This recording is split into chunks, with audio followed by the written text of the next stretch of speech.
Bom dia, turma! Tudo bem com vocês? Eu espero que sim. Chegamos a uma terça-feira, que é um dia do nosso encontro através de videoaula.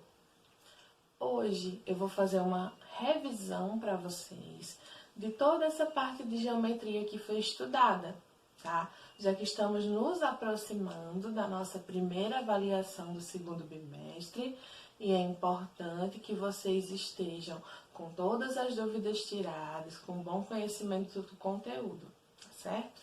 Então eu vou começar com o capítulo 5, que traz um pouco das noções fundamentais de geometria, tá?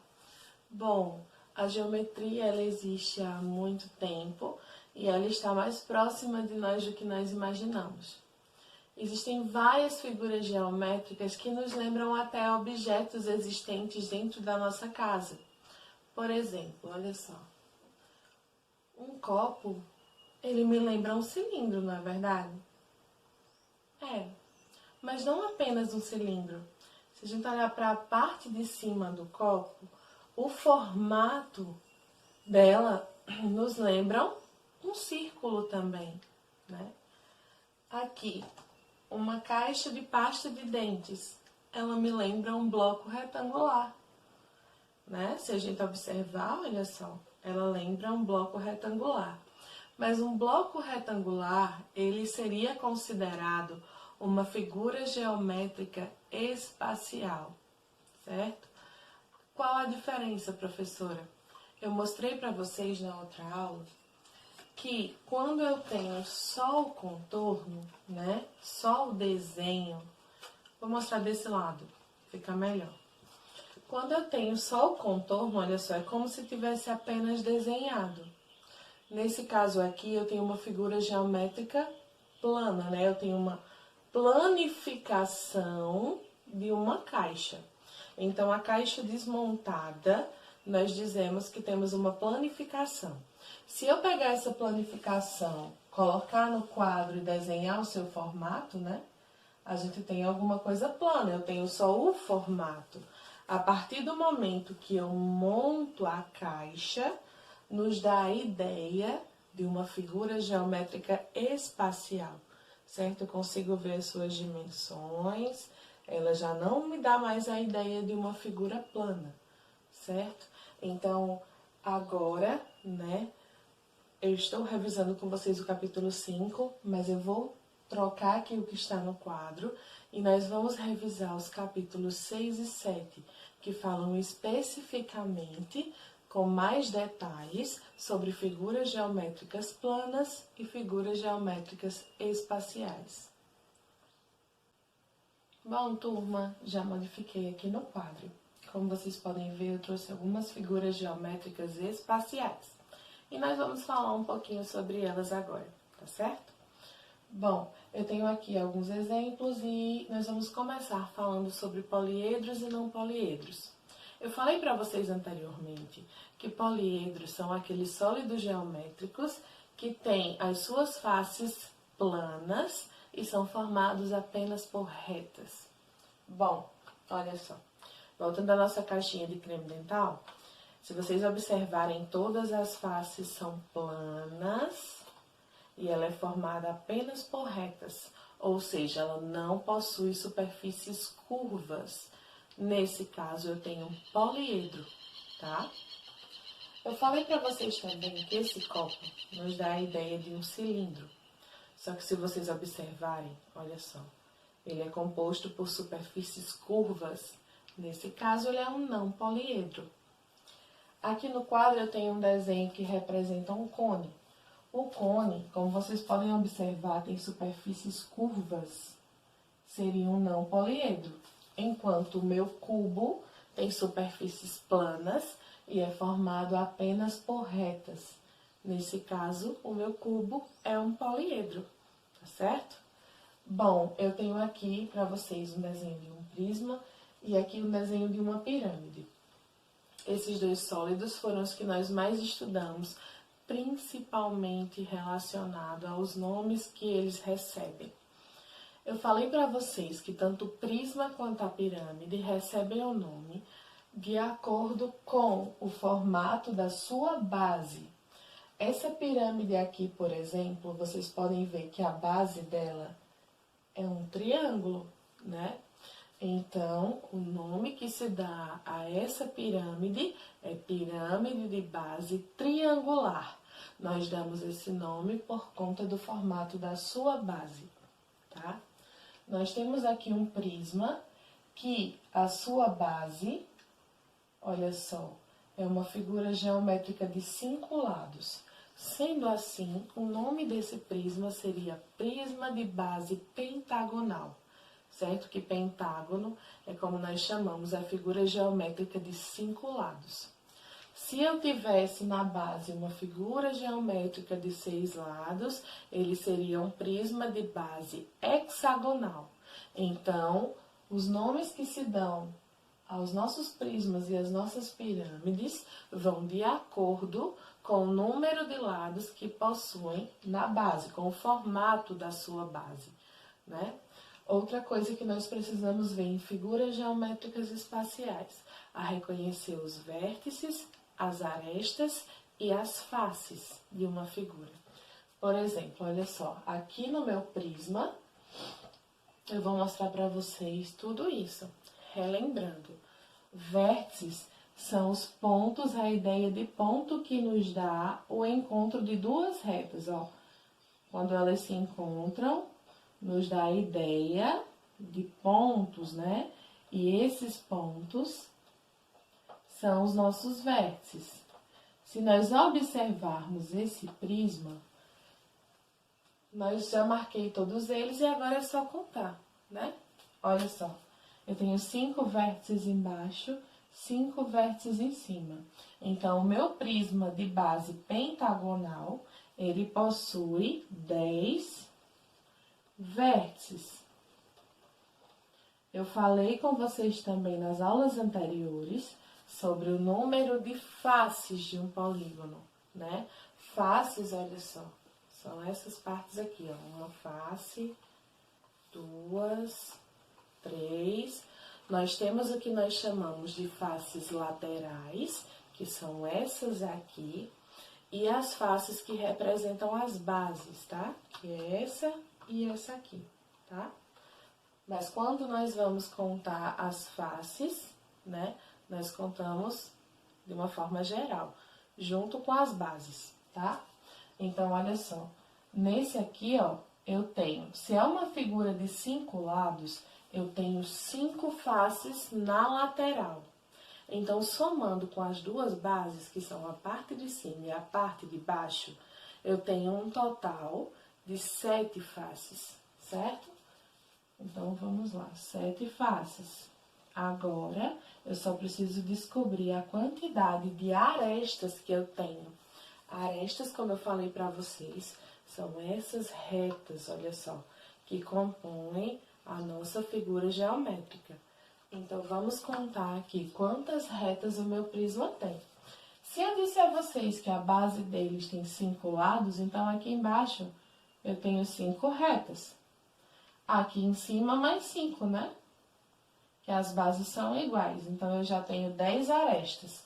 Vamos contar agora as arestas laterais.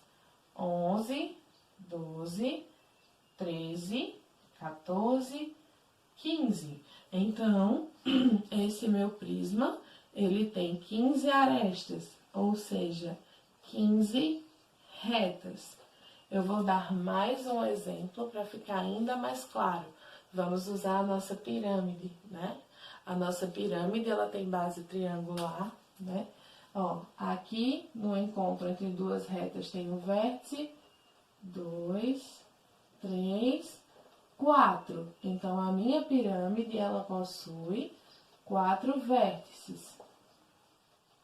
Vamos contar agora quantas faces essa pirâmide tem, certo? Então, olha só, se ela tem a de baixo, né? A base é uma face. E se a base dela tem o formato de um triângulo, então ela tem 3 faces laterais. Então, 3, com a de baixo, 4. Então, ela possui 4 faces. Vamos ver agora a quantidade de arestas, que são as minhas retas. Olha só. 1, 2, 3, 4, 5, 6. Então, a minha pirâmide ela tem 6 arestas, ou seja, 6 retas. Espero que tenha ficado tudo bem claro. Agora eu vou trocar os exemplos para falar um pouquinho com vocês sobre o capítulo 7, que é o capítulo de figuras geométricas planas. Com exemplos trocados, eu tenho aqui algumas figuras geométricas planas. Antes de falar com vocês sobre elas, eu vou relembrar com vocês o que são retas paralelas. Por quê? Porque nós vamos precisar ter essa contextualização, a gente vai precisar saber o que elas são para identificar alguma dessas figuras. Bom, retas paralelas são aquelas que elas seguem no mesmo sentido, estão sempre à mesma distância do início ao fim. E por mais que elas cresçam, elas nunca vão se cruzar. Não esqueçam disso. Bom, eu tenho aqui algumas figuras para expor para vocês, olha só. Eu tenho o círculo, né, que vocês já conhecem. Eu tenho um retângulo, que é uma figura geométrica de 4 lados, né? Eu tenho aqui um triângulo, uma figura geométrica de 3 lados, que vocês já conhecem. Eu tenho o losango. Qual a característica do losango? Ele tem todos os lados com medidas iguais, tá? Então, o losango é uma figura de 4 lados, é um quadrilátero e todos esses lados possuem mesma medida.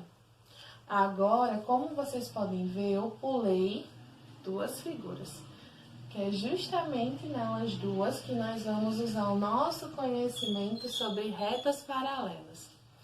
Bom, eu tenho aqui um paralelogramo. Qual a característica do paralelogramo? Ele tem 2 pares de retas paralelas. Se eu encontrar esses 2 pares, eu já classifico como paralelogramo. Se vocês observarem aqui, olha só, eu tenho um par de paralelas. As duas retas seguem o mesmo sentido e a mesma direção. Tem a mesma distância do início ao fim e nunca vão se cruzar.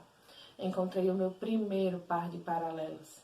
Se eu observar bem a figura, aqui ó, eu tenho um segundo par de retas paralelas. Elas estão seguindo no mesmo sentido, na mesma distância e nunca vão se cruzar. Como eu tenho 2 pares de retas paralelas, eu tenho um paralelogramo. Aqui abaixo eu tenho um trapézio.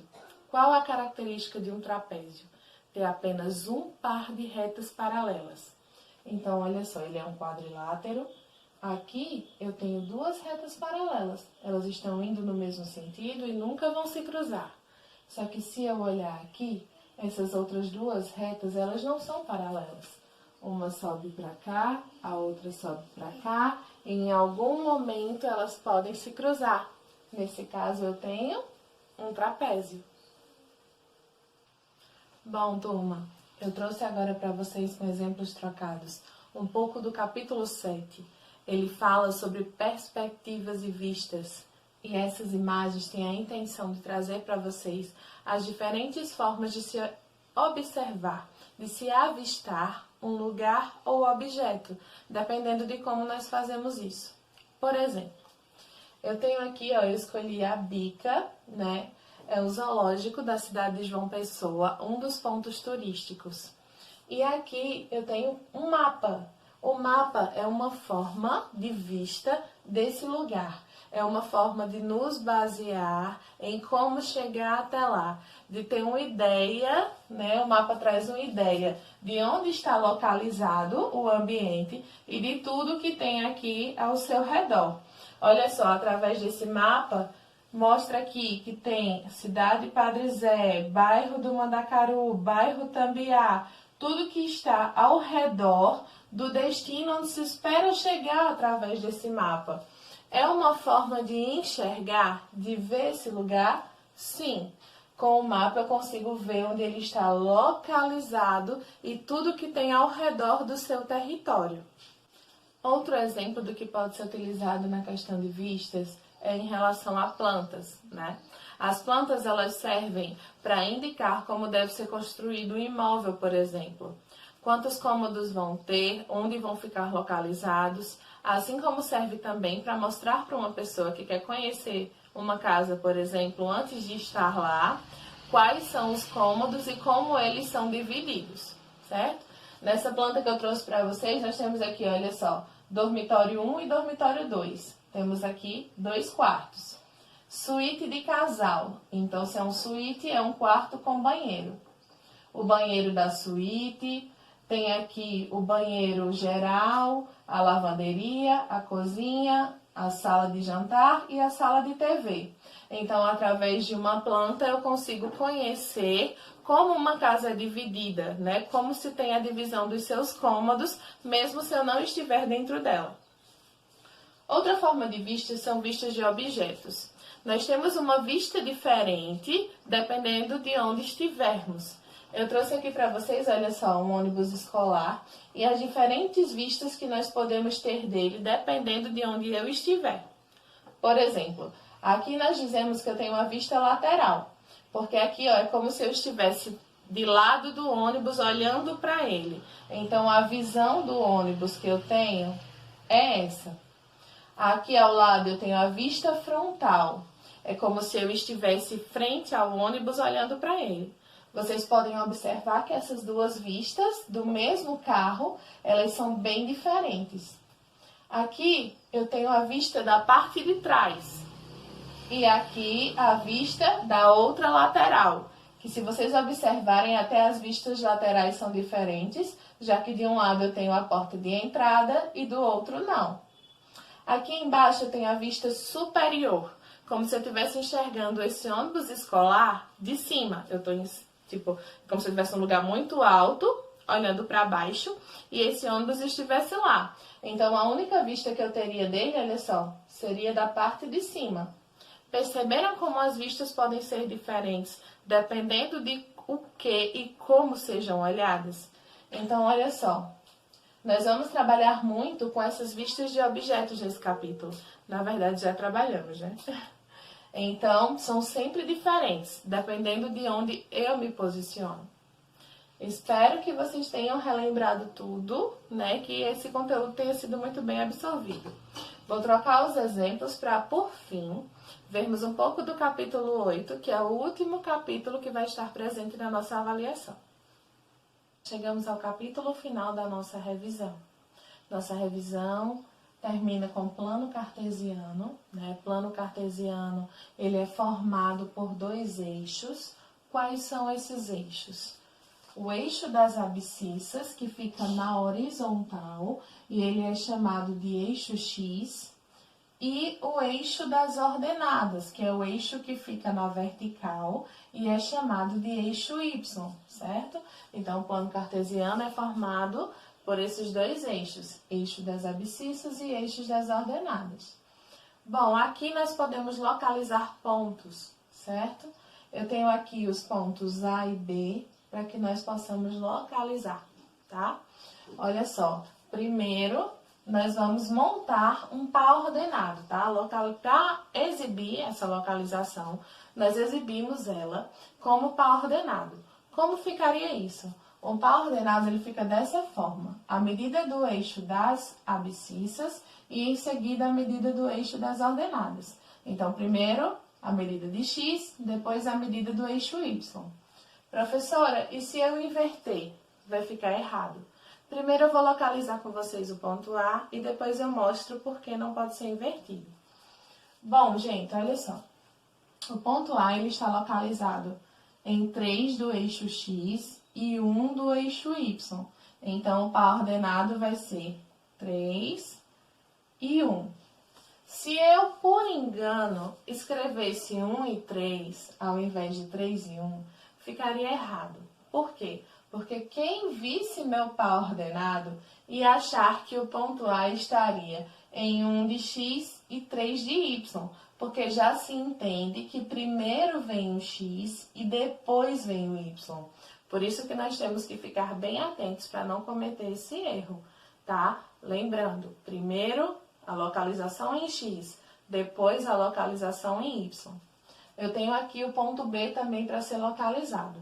Como vocês podem ver, o ponto B, a localização dele é 2 de X, 3 de Y. Então, ó, o X vem primeiro e depois o Y. Então, está aqui a localização dos dois pontos.